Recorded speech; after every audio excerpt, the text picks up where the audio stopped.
Alors je vous propose de continuer cette réflexion sur la souveraineté chinoise en passant par Carl Schmitt. Petit détour par la lecture de Carl Schmitt, et on peut se demander s'il est possible de voir en lui un philosophe obésien du droit, qui aurait inspiré Xi Jinping, comme peut permettre de le supposer la lecture de Jiang Shegong. Jiang Shegong, un conservateur de la nouvelle gauche, d'obédience légiste, disons, c'est un juriste, connu pour avoir contribué à la doctrine juridique Un pays, deux systèmes, et c'est un traducteur et un promoteur de Carl Schmitt en Chine. Carl Schmitt qui est lui-même l'auteur du texte intitulé « Le Léviathan dans la doctrine de l'État de Thomas Hobbes, sens et échec d'un symbole politique ».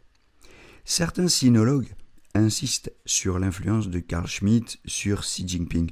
Carl Schmitt, nostalgique de l'ordre westphalien, affirme l'importance de la souveraineté absolue. Je le cite, « Toute souveraineté agit comme si elle était infaillible, tout gouvernement est absolu ». C'est ce qu'il écrit dans Théologie politique, l'édition de 1988 en français, page 64.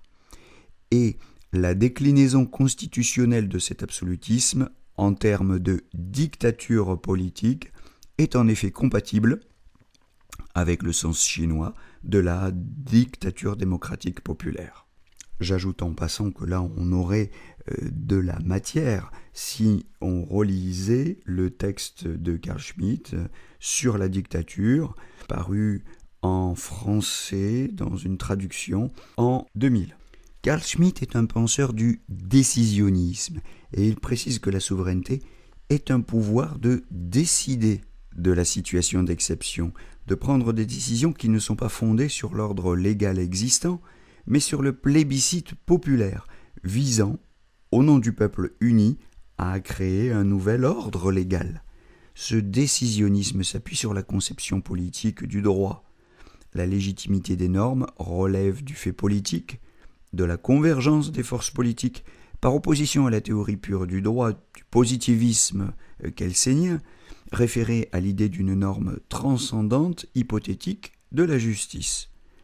Cette opposition est une analogie pertinente pour penser le souverainisme chinois au cœur des rapports de force géopolitiques et sa défiance à l'égard des supposés droits transcendants de l'homme, invoqués par les nations occidentales ou l'ONU.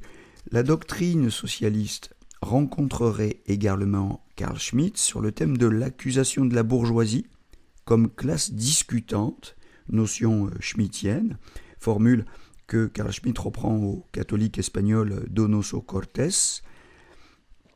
Et je vous renvoie d'ailleurs, si vous voulez, sur cette question à l'article d'Olivier Joinjean, « L'état de droit démocratique » dans Ius Politicum, revue de droit politique, Histoire constitutionnelle, numéro 22.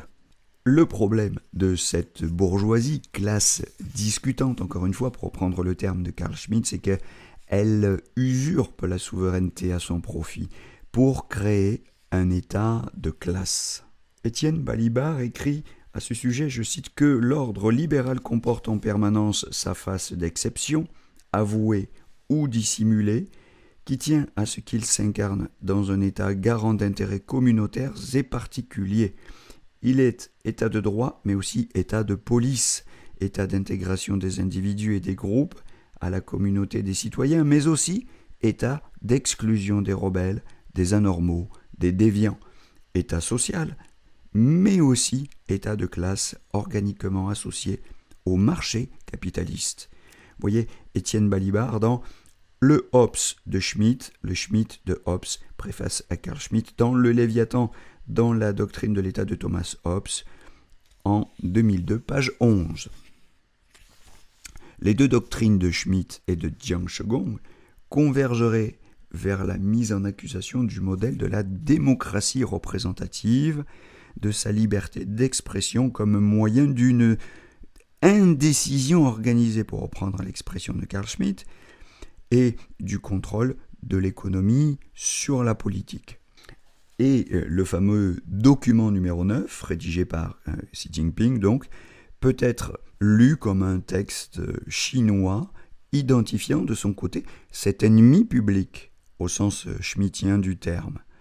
On doit cependant se demander si et jusqu'où ces convergences sont justifiées, à quelles conclusions tragiques elles peuvent conduire dans un contexte politique tendu qui amalgame volontiers les idéologies nazies et communistes, comme le montre la résolution du Parlement européen du 19 septembre 2019 sur l'importance de la mémoire européenne pour l'avenir de l'Europe. Ce texte juridique, résolution du Parlement européen sur l'importance de la mémoire européenne pour l'avenir de l'Europe, ce texte est lisible sur le net. Vous tapez résolution 1909-2019 et vous allez le trouver sans difficulté. Sans discuter l'opportunisme ou la sincérité du ralliement de Carl Schmitt au NSDAP, sur sa discussion motivée par son exclusion du NSDAP, 3 ans après son adhésion, alors que son antisémitisme ne fait par ailleurs aucun doute. Je vous renvoie quand même à l'article d'Yves Charles Zarka, Le mythe contre la raison, Carl Schmitt ou la triple trahison de Hobbes, et notamment au paragraphe 16 de cet article.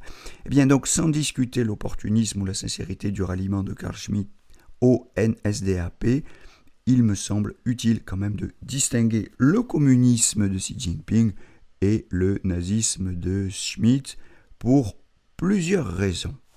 Bon, vous voyez que la tendance, aussi bien sur le plan universitaire que dans les structures institutionnelles, puisque nous venons d'évoquer une résolution du Parlement européen, la tendance est à la confusion, à l'identification, à la criminalisation, à la diabolisation du communisme.